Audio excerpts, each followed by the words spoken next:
Medina রে পাখি যদি হতাম আমি উড়ে উড়ে যেতাম আমি রহিত না মনে কোনো বেদনা দেহে নাই পাখায় আমার সাথে নাই টাকায় আমার দেহে নাই পাখায় আমার সাথে নাই টাকায় আমার কেমনে কেমনে যাব মদিনা। বিশ্ব নবী বলেন কোনো ব্যক্তি যদি 5 ওয়াক্ত নামাজ আদায় করে, কোনো ব্যক্তি যদি ভালো করে 5 ওয়াক্ত নামাজ আদায় করে, নবীজি বলেন তাকে আল্লাহ পাক রব্বুল আলামিন 5টা পুরস্কার দান করে দেন। 1 নাম্বার হচ্ছে আল্লাহ পাক রব্বুল আলামিন তার রুজির অভাবকে মিটিয়ে দেন। বলেন সুবহানাল্লাহ। 1 নাম্বার হচ্ছে তার রুজির অভাবকে আল্লাহ মিটিয়ে দেন। 2 নাম্বার হচ্ছে আল্লাহ পাক তার কবরের আযাবকে মাফ করে দেন। 3 নম্বরে নবীজি বলেন কোনো ব্যক্তি যদি 5 ওয়াক্ত নামাজ আদায় করে তাহলে তাকে আল্লাহ পাক রব্বুল আলামিন কিয়ামতের দিন ডান হাতের মধ্যে আমলনামা দিয়ে দিবেন। 4 নম্বরে আল্লাহর নবী বলেন যদি কোনো ব্যক্তি যদি 5 ওয়াক্ত নামাজ আদায় করে, যদি কোনো ব্যক্তি আল্লাহকে খুশি রাজি করার জন্য যদি 5 ওয়াক্ত নামাজ আদায় করে, নবীজি বলেন 4 নম্বরে তাকে পুরস্কার দেওয়া হবে। কিয়ামতের দিন তাকে পুলসিরাতের রাস্তা আল্লাহ বিদ্যুৎ গতিতে পার করে দিবেন। 5 নম্বরে আল্লাহ পাক রব্বুল আলামিন তাকে পুরস্কার দান করবেন, তাকে বিনা হিসাবে জান্নাত দিয়ে দিবেন। বলে সুবহানাল্লাহ। বিনা হিসাবে জান্নাত দিয়ে দিবেন। 5 ওয়াক্ত নামাজ আদায় করলে 5টা পুরস্কার। 1 নাম্বার পুরস্কার হচ্ছে রুজির অভাবকে মিটিয়ে দেবেন। আমরা এই রুজির জন্য দেশে বিদেশে এদেশে ও দেশে আমরা সব জায়গার মধ্যে দৌড়াদৌড়ি করি, কিন্তু আল্লাহ কথা দিচ্ছেন, আল্লাহ ওয়াদা দিচ্ছেন যে তোমরা যদি 5 ওয়াক্ত নামাজ আদায় করো তাহলে 5টা পুরস্কারের মধ্যে 1 নাম্বার পুরস্কার তোমাকে পৃথিবীর মধ্যেই দিব। পৃথিবীর মধ্যে যেটা দেব সেটা উন্নত মানের, সেই উন্নত মানের জিনিসটা হচ্ছে তোমার রিজিকের অভাবকে আমি মিটিয়ে দেব। বিশ্ব নবীর কাছে একজন সাহাবী আসলেন। আসার পর নবীজিকে বললেন ইয়া রাসূলুল্লাহ, ইয়া হাবিবাল্লাহ, ওগো নবীজি, কয়েকদিন ধরে আমার বাড়ির মধ্যে কোনো চুলা জ্বলে না, আমার বাড়ির মধ্যে খাবারের কোনো ব্যবস্থা নাই। নবীজি একটু উপায় আপনি বলে দেন যাতে করে আমি রুজির সন্ধানটা করতে পারি। আল্লাহর নবী সাল্লাল্লাহু আলাইহি ওয়াসাল্লাম তাকে বললেন তুমি বাড়ির মধ্যে যাও, বাড়ির মধ্যে যাওয়ার পর তুমি ভালো করে নামাজটা আদায় করো। নামাজ আদায় করলে আল্লাহ তোমার রুজির অভাবকে মিটিয়ে দেবে। সেই সাহাবী বাড়ির মধ্যে আসলেন। বাড়ির মধ্যে আসার পর স্ত্রীকে বললেন ওগো স্ত্রী, নবীজির কাছে গিয়েছিলাম, যাওয়ার পর নবীজি বললেন তুমি বাড়ির মধ্যে যাও, বাড়ির মধ্যে যে তুমি ভালো করে উজু করে নামাজ আদায় করো। ওগো স্ত্রী, তুমি উজু করো, আমিও উজু করি, তুমিও ভালো করে উজু করো, আমিও ভালো করে উজু করে। ওগো স্ত্রী, প্রাণের স্ত্রী, তুমি বাড়ির মধ্যে উজু করে নামাজটা আদায় করো, আমি মসজিদে নববীর মধ্যে নামাজটা আদায় করে আসি। সেই সাহাবী মসজিদে নববীর মধ্যে গেলেন, মসজিদে নববীর মধ্যে নামাজটা আদায় করলেন, করার পর বাড়ির মধ্যে ফিরত চলে আসলেন। বাড়ির মধ্যে যখন ফিরত চলে আসলেন, ওই সাহাবী স্ত্রীকে ডেকে বললেন, ওগো প্রাণের স্ত্রী, কোনো কি খাবারের কি কোনো সন্ধান হয়েছে নাকি, কোনো কি খাবারের কি কোনো ব্যাপার হয়েছে নাকি? স্ত্রী বললেন, কই আমি তো নামাজ আদায় করলাম, কই কোনো তো খাবারের ব্যবস্থা হলো না। সাহাবী ডেকে বললেন, ও প্রাণের স্ত্রী, আমাদের মনে হয় উজুর মধ্যে মনে হয় আমাদের ভুল হয়ে গিয়েছে, আমাদেরকে উজুটা ভালো করে বানিয়ে নিতে হবে। ওই সাহাবীর স্ত্রী আর সাহাবী দুজনা মিলে বাড়ির মধ্যে আবার উজু করতে শুরু করলেন। উজু করার পর স্ত্রীকে বললেন, প্রাণের স্ত্রী, তুমি ঘরের মধ্যে নামাজ আদায় করো, আর আমি মসজিদে নববীর ভিতরে যে আমি নামাজটা আদায় করে আসি। বিশ্বনবী যখন, আল্লাহর নবীর সাহাবী যখন মসজিদে নববীর মধ্যে নামাজটা আদায় করে চলে আসলেন, মসজিদে নববীর মধ্যে থেকে যখন নামাজটা আদায় করে বাড়ির মধ্যে চলে আসলেন, আসার পর স্ত্রীকে ডেকে বললেন, ওগো স্ত্রী, বাড়ির মধ্যে কি কোনো খাবারের ব্যবস্থা হয়েছে নাকি? স্ত্রী বললেন, ওগো প্রাণের স্বামী, কোনো খাবারের এখনো পর্যন্ত কোনো প্রয়োজন হয়নি, এখনো পর্যন্ত কোনো খাবার এখনো পর্যন্ত আমাদের বাড়ির মধ্যে আসেনি।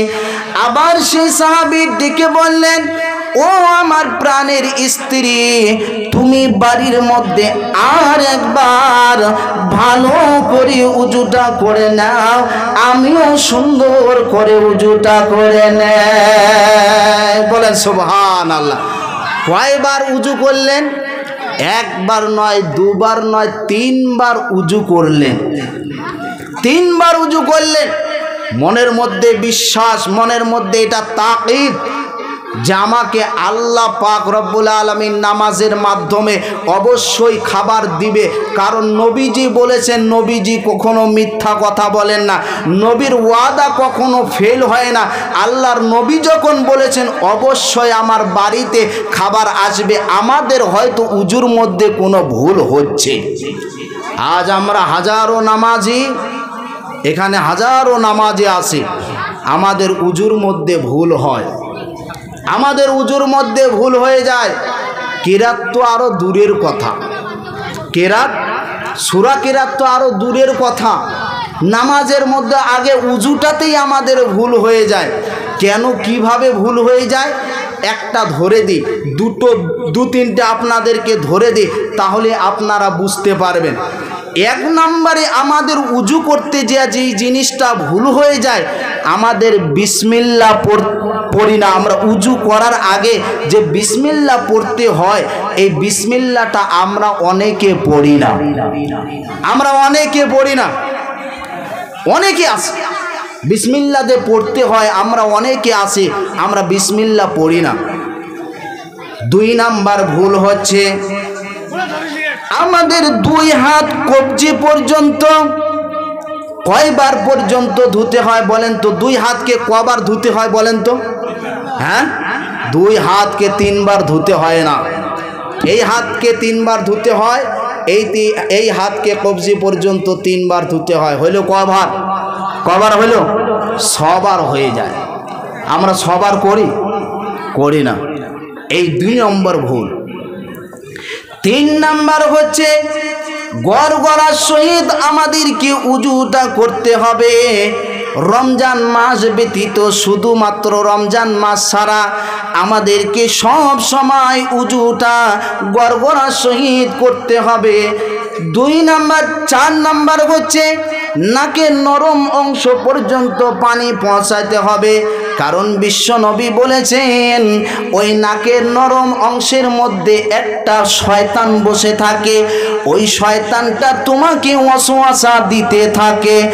যখন তুমি উজু করবা, উজু করার পর যখন তুমি নাকের মধ্যে যখন পানিটা দিবা, যখন নাকের মধ্যে তোমার ঝাঁঝটা লেগে যাবে, তখন ওই শয়তান তোমার নাকের নাকের ভিতর থেকে বাহির হয়ে পালিয়ে দৌড় মেরে দেয়। বলেন সুবহানাল্লাহ। সব শয়তান দূর হয়ে যায়। আল্লাহর নবীজি বলেন, কোন ব্যক্তি যদি উজু যদি ভালো করে পড়ে, আল্লাহ পাক রব্বুল আলামিন তোমাদের উপরে 5 ওয়াক্ত নামাজকে ফরজ করে দিয়েছেন। নবীজি বলেন, কোন ব্যক্তি যদি উজু ভালো করে করে আর যদি রুকু সেজদা নামাজের মধ্যে ভালো করে করে, নামাজগুলোকে ভালো করে আদায় করে, সময় মতো নামাজকে আদায় করে, আল্লাহর নবী বলেন আল্লাহ পাক রব্বুল আলামিন ওয়াদা করেছেন তার জীবনের সব গুনাহ খাতা আল্লাহ মাফ করে দেবেন। তার জীবনের সব গুনাহ খাতা আল্লাহ মাফ করে দেবেন। আল্লাহ পাক রব্বুল আলামিন একেবারে সাফ করে দেবেন। যদি উজু যদি ভালো করে করে, নামাজ যদি সময় মতো আদায় করে, নামাজ যদি সঠিক মতো আদায় করে, তাহলে রুকু সেজদা যদি ভালো করে আদায় করে, তাহলে আল্লাহ পাকের ওয়াদা আছে আল্লাহ তার জীবনের সব গুনাহ খাতা মুছে সাফ করে দিবেন, সব মাফ করে দিবেন। আমাদের নামাজের মধ্যে অনেক বিরক্ত লেগে যায়। এক সাহাবী একবার নয়, দুবার নয়, 3 বার উজু করলেন। নিজের স্ত্রীকেও উজু করতে বললেন। নিজের স্ত্রীও যখন 3 বার উজু করলেন, সাহাবী বললেন, তুমি বাড়ির মধ্যে নামাজটা আদায় করো, আমি মসজিদে নববীর মধ্যে নামাজটা আদায় করে চলে আসি। স্ত্রী যখন বাড়ির মধ্যে নামাজ আদায় করছেন, এমন সময় নামাজ পড়ে যখন বাহির হলেন, বাহির হওয়ার পর দেখতে পেলেন তাদের বাড়ির ভিতরে যে জাতাটা ছিল, ওই জাতাটা ঘুরতেছে আর আটা বাহির হতেছে। ওই স্ত্রী আটা বস্তার মধ্যে ভরলো, বালতিদের মধ্যে ভরলো, সব জায়গার মধ্যে ভরে নিল। ভরে নেওয়ার পর যখন ওই বালতির মধ্যে ভরার আর জায়গা নাই, বস্তার মধ্যে আটাও ভরা আর জায়গা নাই, ওই সাহাবীর স্ত্রী ওই জাতার মধ্যে হাতটা লাগিয়ে দিয়েছে। লাগিয়ে দেওয়ার সঙ্গে সঙ্গে জাতাটা বন্ধ হয়ে গিয়েছে। নবীজির সাহাবী যখন মসজিদে নববী থেকে নামাজ পড়ে বাড়ির মধ্যে চলে আসলেন, বাড়ির মধ্যে চলে আসার পর নবীজির সাহাবী স্ত্রীকে ডেকে বললেন, ওগো প্রাণের স্ত্রী, আমাদের বাড়ির মধ্যে কি কোনো খাবারের কি কোনো ব্যবস্থা হয়েছে নাকি? স্ত্রী ডেকে বললেন, ও প্রাণের স্বামী, আমি যখন নামাজ পড়ে বাহির হচ্ছিলাম, বাহির হওয়ার পর আমি দেখতে পেলাম আমাদের বাড়ির ভিতরে যে জাতাটা ছিল, ওই জাতাটা ঘুরছিল আর আটা বাহির হচ্ছিল। জাতার আটাগুলোকে আমি বালতিতে পুরে রাখলাম, বস্তার মধ্যে পুরে রাখলাম। যখন কোনো আর জায়গা পেলাম না, তখন আমি ওই জাতার মধ্যে হাত দিয়ে দিলাম। হাত দিয়ে দেওয়ার সঙ্গে সঙ্গে ওই জাতা বন্ধ হয়ে গেল। নবীর সাহাবী ডেকে বললেন, ওগো প্রাণের স্ত্রী, এই সুন্দর ধগধগে সাদা আটার রুটি আমরা আগে সর্বপ্রথম খাবো না, আমরা আগে বিশ্ব নবীর জন্য এই সাদা ধগধগে উটের আটা রুটি আমরা গড়িয়ে নিয়ে চলে যাব।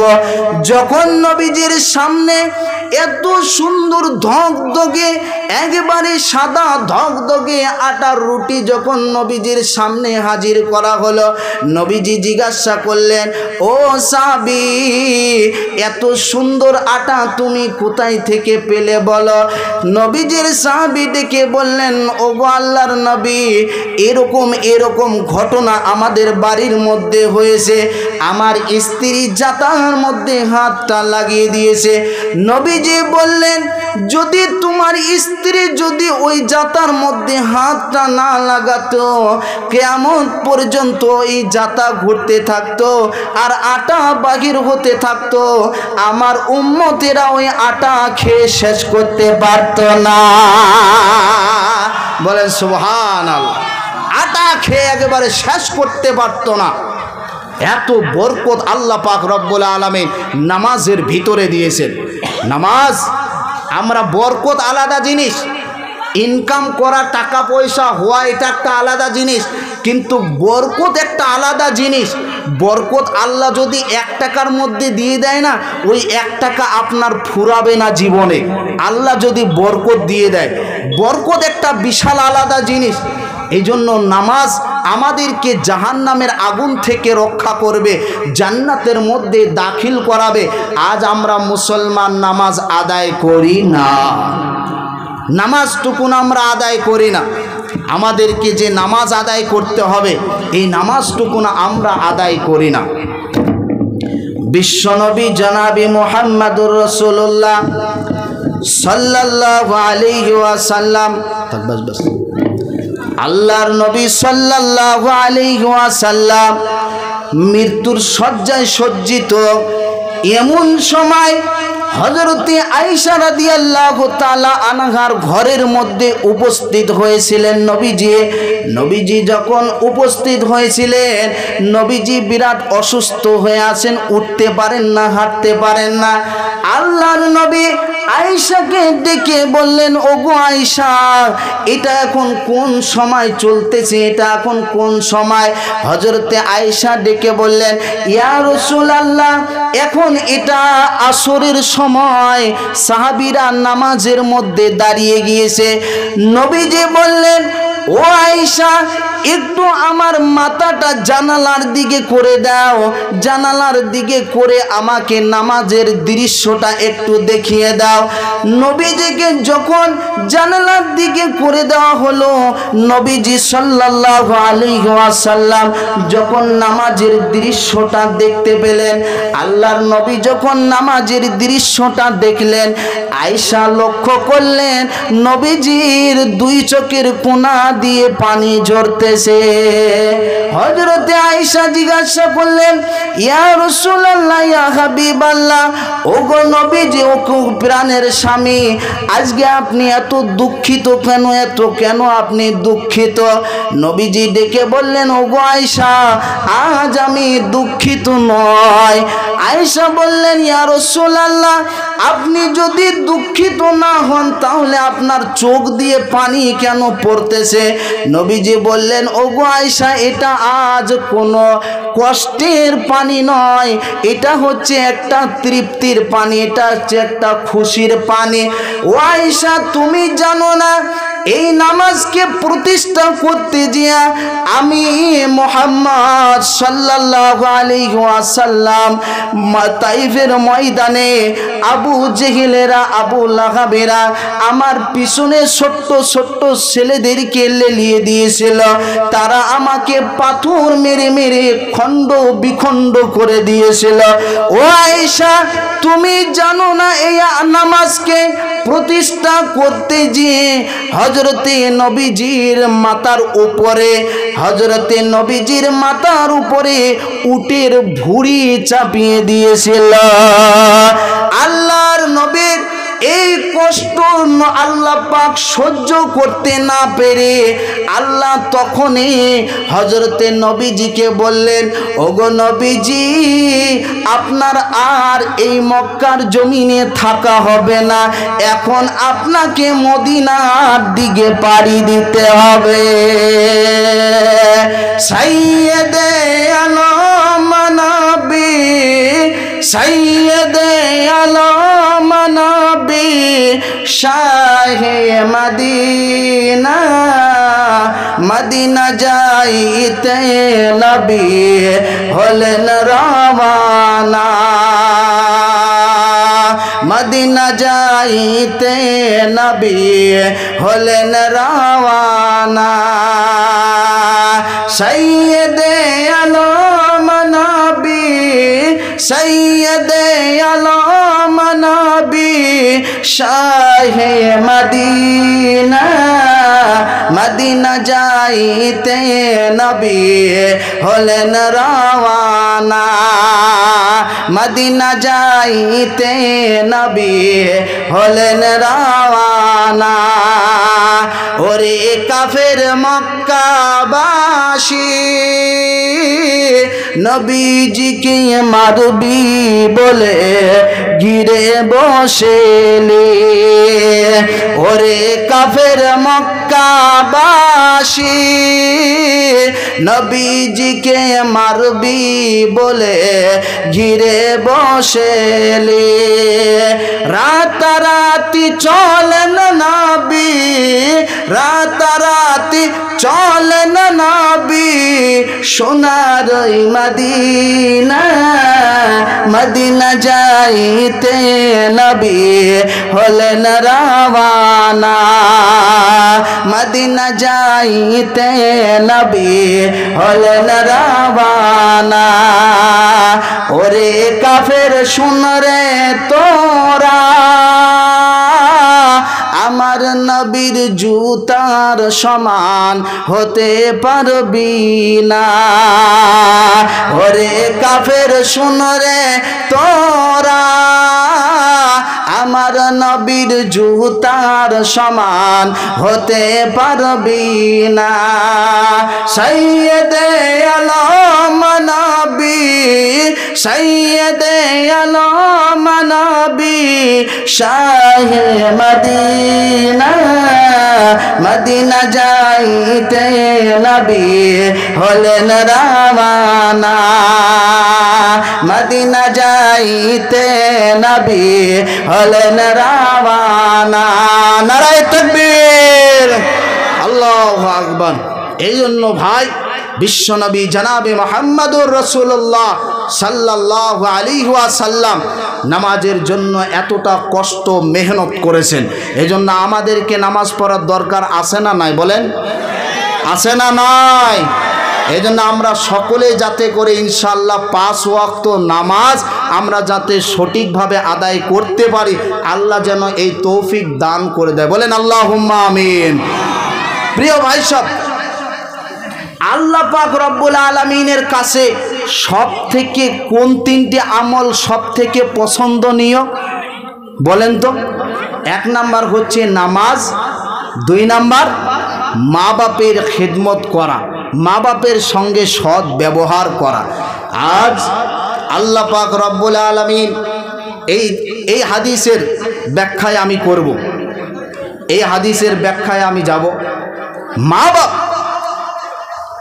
সন্তান আপনি, আল্লাহ পাক রব্বুল আলামিন বলেছেন ওয়াকাদা রব্বুকা আল্লাহ তা'বুদু ইল্লা ইয়াহু ওয়া বিল ওয়ালিদাইনি ইহসানা। আল্লাহ পাক বলেন, ওগো বান্দারা, আমার পরে, আমার ইবাদতের পরে তোমরা তোমাদের মা বাপের ইবাদত করবে, তোমরা তোমাদের মা বাপের সঙ্গে সৎ ব্যবহার করবে, তোমরা তোমাদের মা বাপের সঙ্গে ভালো ব্যবহার করবে। আল্লাহ পাক রব্বুল আলামিন আমাদের কাছে সব থেকে সম্মানীয় স্থানে, আল্লাহ আমাদের কাছে সব থেকে সম্মানীয় স্থানে। আর তারপরে আমরা সম্মানীয় স্থান রাখি বিশ্বনবী জনাবে মুহাম্মদুর রাসূলুল্লাহকে সব থেকে। কিন্তু এই আল্লাহ পাক এই আয়াতের ভিতরে আল্লাহ পাক কোনো আলেমের কথা বলেননি, কোনো পীর সাহেবের কথা বলেননি, কোনো মৌলানা সাহেবের কথা বলেননি, কোনো মুহাদ্দিস সাহেবের কথা বলেননি। এখানে আল্লাহ পাক তার ইবাদতের পরে স্থান রেখেছেন মা বাপের স্থান। আল্লাহর ইবাদতের পরে মা বাপের স্থান রেখে দিয়েছেন। এজন্য মা বাপ আপনার সব থেকে সম্মানীয় জিনিস। আপনি পীর সাহেবের কাছে আপনি হাদিয়া নিয়ে গেলেন, আপেল নিয়ে গেলেন, কলা নিয়ে গেলেন, আপনার মৌলানা সাহেবের কাছে নিয়ে গেলেন, নিয়ে যাওয়ার পর জিয়া বললেন, মৌলানা সাহেব, পীর সাহেব বা মুহাদ্দিস সাহেব, আপনি একটু দোয়া করে দেন, আমার ব্যবসায় উন্নতি হচ্ছে না, আমার ব্যবসার মধ্যে ভাটা পড়ে গিয়েছে, আপনি একটু দোয়া করে দেন। মৌলানা সাহেবের দোয়া, পীর সাহেবের দোয়া, মুহাদ্দিস সাহেবের দোয়া কবুল হতেও পারে, হলেও হতে পারে, না হলেও হতে পারে, হলেও হতে পারে, না হলেও হতে পারে, কোনো গ্যারান্টি নাই, কোনো গ্যারান্টি নাই। কিন্তু মা বাপের কথা আল্লাহ পাক রব্বুল আলামিন হাদিস শরীফের মধ্যে 3 ব্যক্তির কথা বলেছেন। কয় ব্যক্তির? 3 ব্যক্তির। বিশ্ব নবী বলেন, আল্লাহ পাক রব্বুল আলামিনের কাছে অতি দূরত্বগামীতে মা বাপের দোয়া 1 নম্বরে কবুল হয়ে যায়। যদি কোনো সন্তানের জন্য মা বাপ যদি দোয়া করে দেয় তাহলে কারেন্টের মতো করে মা বাপের দোয়াটা আল্লাহর কাছে চলে যায়। 2 নম্বরে নবীজি বলেন, যদি কোনো মুসাফির ব্যক্তি যদি দোয়া করে দেয় ওই মুসাফির ব্যক্তির দোয়া আল্লাহ পাক রব্বুল আলামিন তা কবুল করে নেয়। 3 নম্বরে নবীজি বলেন, যদি কোনো মজলুম ব্যক্তি যদি দোয়া করে দেয় তাহলে আল্লাহ পাক রব্বুল আলামিনের কাছে তা কবুল হয়ে যায়, আল্লাহর কাছে কবুল হয়ে যায়। এই জন্য মা বাপের কাছ থেকে দোয়া নেওয়ার দরকার আছে না নাই? বলেন আছে না নাই? মায়ের কাছে লাও হে মুমিন মায়ের দোয়া লাও, মায়ের দোয়া লাও হে মুমিন মায়ের দোয়া লাও, মায়ের দোয়া লাও হে মুমিন মায়ের দোয়া লাও, মায়ের দোয়া লাও হে মুমিন মায়ের দোয়া লাও। বিপদে পড়িবে না তুমি যখন যেথায় যাও, বিপদে পড়িবে না তুমি যখন যেথায় যাও। মায়ের দোয়া লাও হে মুমিন মায়ের দোয়া লাও, মায়ের দোয়া লাও হে মুমিন মায়ের দোয়া লাও। একটি গিলাস পানির ফলে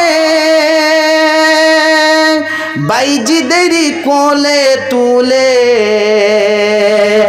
একটি গিলাস পানির ফলে বাইজিদেরই কোলে তুলে, হাত তুলে মা বলে বাইজিদকে ওলি বানাও,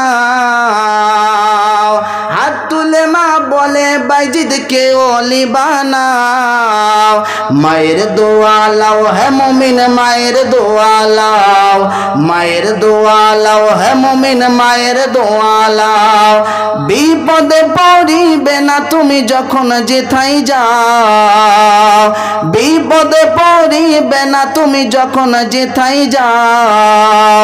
মায়ের দোয়া লাও হে মুমিন মায়ের দোয়া লাও, মায়ের দোয়া লাও হে মুমিন মায়ের দোয়া লাও। যাহা কিছু হও না কেন কিছুই না মায়ের দোয়া বিনে, যাহা কিছু হও না কেন কিছুই না মায়ের দোয়া বিনে। বাস্তবে না বুঝে মনে কইরো না যে ফাও, বাস্তবে না বুঝে মনে করো না যে ফাও। মায়ের দোয়া লাও হে মুমিন মায়ের দোয়া লাও, মায়ের দোয়া লাও হে মুমিন মায়ের দোয়া লাও। বিপদে পড়িবে না তুমি যখন যেথায় যাও, বিপদে পড়িবে না তুমি যখন যেথায় যাও। মায়ের দোয়া লাও হে মুমিন মায়ের দোয়া লাও, মায়ের দোয়া লাও হে মুমিন মায়ের দোয়া লাও। মায়ে যখন দোয়া করে চলে যায় ওই আরশ পানে, মায়ে যখন দোয়া করে চলে যায় ওই আরশ পানে। সাথে সাথে কবুল হয় ফল দেখিতে পাও, সাথে সাথে কবুল হয় ফল দেখিতে পাও। মায়ের দোয়া লাও হে মুমিন মায়ের দোয়া লাও, মায়ের দোয়া লাও হে মুমিন মায়ের দোয়া লাও। বিপদে পড়িবে না তুমি যখন যেথায় যাও, বিপদে পড়িবে না তুমি যখন যেথায় যাও। মায়ের দোয়া লাও হে মুমিন মায়ের দোয়া লাও, মায়ের দোয়া লাও হে মুমিন মায়ের দোয়া লাও। নারায়ে তাকবীর, আল্লাহু আকবার। এই জন্য মায়ের দোয়া সব থেকে বড় দোয়া। মায়ের দোয়া হচ্ছে সব থেকে বড় দোয়া সন্তানের জন্য। যতই পীর সাহেব দোয়া করুক, যতই মৌলানা সাহেব দোয়া করুক, আর যতই যাই দোয়া করুক না কেন, আপনার মা যদি দোয়া করে দেয় আপনার ভাগ্য খুলে যাবে, আর মা যদি দোয়া করে দেয় ভাগ্য খারাপ হয়ে যাবে। ভাগ্য খারাপ হয়ে যাবে। জান্নাত এত সোজা, জান্নাত তুমি টাকা দিয়ে কিনে নিবা, জান্নাত এত সোজা নয়। জান্নাত তোমার মায়ের পায়ের নিচে আল্লাহ করে দিয়েছে। বিশ্বনবী জানাবে মুহাম্মদুর রাসূলুল্লাহ মাকে কতটা সম্মান করতেন, মাকে কতটা ভালোবাসতেন। একদিন নবীজি মসজিদে নববীর ভিতরে বসে আছেন, সাহাবীদেরকে নিয়ে গোল করে এরকম করে বসে আছেন। একজন মহিলা মসজিদে নববীর সামনে এসে দাঁড়িয়ে গিয়েছে। আল্লাহর নবী সব সাহাবীদের কাছ থেকে উঠে চলে গেলেন। যাওয়ার পর নবীজির চাদর মুবারক ওই মহিলার জন্য বিছায়া দিলেন। মহিলার জন্য যখন ওই চাদর মুবারক যখন বিছায়া দিলেন, মহিলা বসলো, নবীজিও বসলেন। কথাবার্তা সারার পর যখন ওই মহিলা চলে গেল, মহিলা চলে যাওয়ার পর আল্লাহর নবীকে সাহাবীরা জিজ্ঞাসা করলেন, ইয়া রাসূলুল্লাহ, ইয়া হাবিবাল্লাহ, এ মহিলাটা কে? আমরা তো চিনতে পারলাম না, আমরা তো জানতে পারলাম না। কারণ যার কারণে বিশ্ব নবী দাঁড়ায় আবার নিজের গায়ের চাদর মুবারক বিছায়া দেয়। বলেন সুবহানাল্লাহ। নিজের গায়ের চাদর মুবারক আপনি বিছায়া দিচ্ছেন, এই মহিলাটাকে আমরা তো চিনতে পারলাম না, এত দামি মহিলা। আল্লাহর নবীর চাদর যদি সাহাবীরা পেতেন তাহলে কলিজার সঙ্গে লাগিয়ে নিতেন, মাথায় চুমু খেতেন, এত মোহাব্বত করতেন, এতটা ভালোবাসতেন। আর সেই নবী যে একটা মহিলার জন্য চাদর মুবারক বিছিয়ে দিচ্ছে, এর থেকে দামি আর কিছু হতে পারে? সাহাবীদেরকে নবীজি জিজ্ঞাসা, নবীজি ডেকে বললেন, ও আমার সাহাবীরা, তোমরা এখনো পর্যন্ত এই মহিলাটাকে চিনতে পারোনি। কারণ আমি ছোট্টবেলা থেকে আমার মায়ের সেরকম করে আমি আমার মায়ের স্তনের দুধ পান করতে পারিনি, আমার বাপের স্নেহ মোহব্বত আমি পাইনি। আমাকে যিনি বড় করেছেন, কোলে কাখে করে আমাকে বড় করেছেন, আমাকে এত সুন্দর করে দুধ পান করে যিনি বড় করেছেন, ইনি হচ্ছেন আমার দুধ মা হযরতে হালিমাতুস সাদিয়া। বলেন সুবহানাল্লাহ। হযরতে হালিমাতুস সাদিয়া রাদিয়াল্লাহু তাআলা আনহা এত বড় সম্মানিত ব্যক্তি। এজন্য মায়ের সম্মান, মায়ের মহব্বত, মায়ের ভালোবাসা আমাদের দিলের মধ্যে থাকার দরকার। মা বাপের ভালোবাসা দিলের মধ্যে আমাদের থাকার দরকার। জান্নাত জাহান্নাম এর মধ্যে রয়েছে, জান্নাত জাহান্নাম এর মধ্যে রয়েছে। তুমি যদি তোমার মাকে যদি ভালোবাসো, সকাল থেকে নিয়ে সন্ধ্যা অবধি যদি তোমার মাকে ভালোবাসো, নবীজি বলেন তার জন্য একটা জান্নাতের গেট খুলে দেওয়া হয়। আবার নবীজি বলেন যদি সকাল থেকে সন্ধ্যা অবধি তোমার বাবাকে ভালোবাসো, তাহলে তোমার জন্য জান্নাতের দুটো দরওয়াজা খুলে দেওয়া হয়। আবার নবীজি বলেন যদি সন্ধ্যা থেকে সকাল অবধি তোমার মার সঙ্গে খারাপ ব্যবহার করো, তাহলে তোমার জন্য একটা জাহান্নামের একটা দরওয়াজা খুলে দেওয়া হয়। আবার নবীজি বলেন যদি তোমার বাপের সঙ্গে সকাল থেকে নিয়ে সন্ধ্যা অবধি যদি তুমি বেয়াদবি করো, যদি তোমার বাপকে মানো না, তাহলে নবীজি বলেন তোমার জন্য একটা জাহান্নামের আর একটা দরওয়াজা খুলে দেওয়া হয়। বলেন নাউজুবিল্লাহ। এই জন্য আমরা জাহান্নামের দরওয়াজা চাই নাকি আমরা জান্নাতের দরওয়াজা চাই? বলেন তো। আমরা সবাই জান্নাতের দরওয়াজা চাই। নামাজ পড়ি জান্নাতের জন্য, আর দান করি জান্নাতের জন্য। আমরা এখানে দান করি, ওখানে দান করি, শুধুমাত্র একটাই আশা, জান্নাত পাওয়ার জন্য। মা বাপকে ভালোবাসলে জান্নাত পাওয়া যায়, এটা আল্লাহর নবী বলে দিয়ে গিয়েছেন। এটা আপনি কেন এটাকে বিশ্বাস করবেন না? এটা আল্লাহর নবী বলে দিয়ে গিয়েছেন। একজন সাহাবী যুদ্ধের ময়দানে নবীজি হাজির হয়ে গিয়েছেন। একজন সাহাবী ওই যুদ্ধের ময়দান চলে যাবেন বলে রওনা হয়েছে। আল্লাহর নবী ওই সাহাবীকে ডেকে বললেন, ও সাহাবী, তোমার বাড়ির মধ্যে তোমার বৃদ্ধা মা আছে না? সাহাবী ডেকে বললেন, ইয়া রাসূলুল্লাহ, আমার বাড়ির মধ্যে আমার বৃদ্ধা মা আসে আপনার সঙ্গে ঘুরলে আমার মাটা খুব মনে দুঃখ পায়। ওগো আল্লাহর নবী, আমার মনের মধ্যে খুব আশা, খুব ইচ্ছা, আমি জিহাদের ময়দানে রক্ত দিয়ে, জানটা দিয়ে আমি ইসলামের পতাকাকে আমি পৃথিবীর মধ্যে ইসলামটাকে উন্নতি বানিয়ে দেব। আল্লাহর নবীজি ওই সাহাবীকে ডেকে বললেন, ও সাহাবী, তুমি বাড়ির মধ্যে যাও, তোমার মায়ের খেদমত করো, তোমার মায়ের সেবা করো, তোমার মায়ের সঙ্গে ভালো ব্যবহার করো, যত্ন করো। আমরা জিহাদ করি যতটুকু সব আল্লাহ আমাদেরকে দিবেন। ও গোলাম, আল্লাহ তোমার মায়ের খেদমতের মধ্যে আল্লাহ তোমাকে ওই রকম সব দান করে দেবেন। বলে সুবহানাল্লাহ। মায়ের খেদমত করলে, মা বাপের খেদমত করলে ওই সব আল্লাহ আপনাকে দান করে দিবেন। এই জন্য পৃথিবীর মধ্যে আমাদেরকে মা বাপের সঙ্গে ভালো ব্যবহার করব। বলেন ইনশাআল্লাহ। আল্লাহ যেন তৌফিক দেয়। বলেন ইনশাআল্লাহ। আল্লাহ পাক রব্বুল আলামিন কবুল করে নিক। আর একটা কথা নবীজি বলেছেন, 3 নম্বরে আল্লাহর ভালোবাসা পেতে গেলে আল্লাহর নবীজি বলেন, ক্বালা আল জিহাদু ফি সাবিলিল্লাহ, ক্বালা আল জিহাদু ফি সাবিলিল্লাহ। আল্লাহর নবী বলেন, জিহাদ করলে আল্লাহর পাক রব্বুল আলামিনের মাল দিয়ে, জান দিয়ে জিহাদ করলে আল্লাহ পাক রব্বুল আলামিনের কাছে সব থেকে পছন্দনীয় আমল, সব থেকে। এটা 3 নম্বরে নবীজি বলেছেন। এখন আপনাদের কাছে বলি, এই পৃথিবীর মধ্যে আপনাকে, আমাকে, মুসলমানদেরকে তথা পৃথিবীর মধ্যে আপনাকে, আমাকে সবাই বলে জিহাদি, বলে জিহাদি, বলে জিহাদি। দাড়ি দেখলেই বলে জিহাদি, টুপি দেখলেই বলে জিহাদি, পাঞ্জাবি, লম্বা পাঞ্জাবি দেখলেই বলে জিহাদি। জিহাদের অর্থটা কি?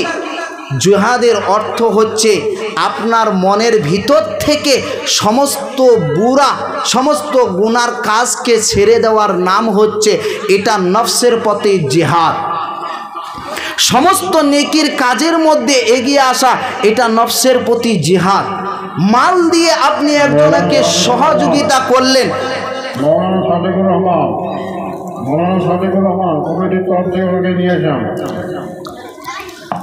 মাল দিয়ে একজনকে সহযোগিতা করলেন, আপনার এটা হচ্ছে 1 নম্বরের জিহাদ। আপনি টাকা দিয়ে পারেন না, যখন জানের প্রয়োজন তখন জান দিয়ে জিহাদের, তখন জান দিয়ে ইসলামকে রক্ষা করেন, এটা হচ্ছে জানের জিহাদ। আপনি যদি এই রাস্তা দিয়ে চলতে চলতে, রাস্তা দিয়ে চলতে চলতে যদি একটা কাঁটা পান, একটা কাঁটার ডাল যদি পান, ওই ডালটাকে সরে দেওয়া এটা আপনার জন্য জিহাদ। আপনি যদি একটা কষ্টদায়ক জিনিস যদি পান, এটা আপনার প্রতি জিহাদ। এই জন্য জিহাদের অর্থ এই নয় যে যেখানে অমুসলিমদেরকে পাবেন সেখানে কুপিয়ে মেরে দেন, এটা অর্থ নয়, এটা অর্থ নয়। আজ পৃথিবীর মধ্যে আপনাদেরকে বলে যায়, এই পৃথিবীর মধ্যে মুসলমানদের উপরে যেরকম ষড়যন্ত্র চলতেছে, আল্লাহ পাক রব্বুল আলামিন এর থেকে আমাদেরকে যাতে করে হেফাজত করে। পৃথিবীর মধ্যে আমরা যেরকম করে লাঞ্ছিত হচ্ছি, অপমানিত হচ্ছি, আমরা যেরকম করে লাঞ্ছিত হচ্ছি, অপমানিত হচ্ছি, এটা একমাত্র আমাদের কারণে। এটা কাদের কারণে? এটা একমাত্র আমাদের কারণে। কারণ একটা কারণ, আমরা পৃথিবীর মধ্যে নবীজির হাদিসকে মেনে চলতে পারিনি, কোরআনটাকে মেনে চলতে পারিনি। তার জন্য আপনাদের উপরে, আমার উপরে এরকমের ঝড় আল্লাহর তরফ থেকে আসতেছে। এই বডিটা ধরেন একটা গাড়ি, এই বডিটা একটা গাড়ি, এই বডিটাকে যদি চালার জন্য ধরেন এইটা একটা গাড়ি, আপনি এখান থেকে গোলগঞ্জ যাবেন, বা গোলগঞ্জ থেকে গুয়াহাটি যাবেন, বা ধুবুরি যাবেন, ভালো করে কথাটাকে বুঝবেন। গুয়াহাটি যাবেন বা ধুবুরি যাবেন, ট্রেনে চড়ে যাবেন। ট্রেন এইটা ধরেন একটা বগি। এখন ট্রেনটাতে যখন চলে যাবেন, ট্রেনটা কয়েকটা পার্টির উপরে চলে, 2টো পার্টির উপরে চলে। কটা পার্টির উপরে চলে? দুটো পার্টির উপরে চলে। যখন একটা পার্টির থেকে যখন সরে যাবে ট্রেনটা, তখন কি হয়ে যাবে? অ্যাক্সিডেন্ট হয়ে যাবে। অ্যাক্সিডেন্ট হবে না? যখন পার্টির থেকে সরে যাবে, যখন নিচে পড়ে যাবে, তখন অ্যাক্সিডেন্ট হয়ে যাবে না? অ্যাক্সিডেন্ট হয়ে যাবে, মানুষ মারা যাবে, ভস্ম হয়ে যাবে, একেবারে সব কিছু হয়ে যাবে। এই জন্য ইনশাআল্লাহ আমাদের এই বডি নামক গাড়িটাকে আমাদেরকে দুটো পার্টির উপর দিয়ে চালাতে হবে। এক নাম্বার হচ্ছে কোরআন, আর এক নাম্বার হচ্ছে হাদিস। এই দুটো পার্টি দিয়ে আমরা যদি চালাতে পারি, ইনশাআল্লাহ পৃথিবীর মধ্যে মান সম্মান নিয়ে আল্লাহ আমাদেরকে বাঁচিয়ে রাখবে। বলেন ইনশাআল্লাহ। আমি আপনাদের কাছে একবার তাকবীর দেব। সব ভাইয়েরা যারা ঘুমিয়ে আছেন বা যারা চেতন আছেন, এদিক থেকে ওদিক থেকে, সামনের দিক থেকে পিছন দিক থেকে, সকলের আওয়াজটাকে একবারে উচ্চ স্বরে বলবেন, নারায়ে তাকবীর। আল্লাহ কবুল করে নিক। আমি আপনাদের কাছে বিদায় নিচ্ছি, যেহেতু আমাদের বক্তা সাহেব চলে এসেছে। আল্লাহর ওয়াস্তে আপনারা ছেলে হিসাবে দেখে, ভাই হিসাবে দেখে, যদি কথার মধ্যে কোনো ভুল ত্রুটি হয়ে থাকে, যদি কোনো আঘাত পেয়ে থাকেন, আল্লাহর ওয়াস্তে মাফ করে দেবেন। আর আপনারা তো সবাই আমাকে চেনে নেন ইনশাল্লাহ। আমি আপনাদেরই সন্তান, গ্রামের, এই গ্রামের মধ্যেই আমার বাড়ি ইনশাল্লাহ। আল্লাহ যেন আমাদেরকে সকলকে ইমানের সঙ্গে বাঁচিয়ে রাখে, এই তৌফিক যেন আল্লাহ দান করে। বলেন ইনশাআল্লাহ। আল্লাহ পাক রব্বুল আলামিন কবুল করেন। আসসালামু আলাইকুম ওয়া রাহমাতুল্লাহি ওয়া বারাকাতুহু।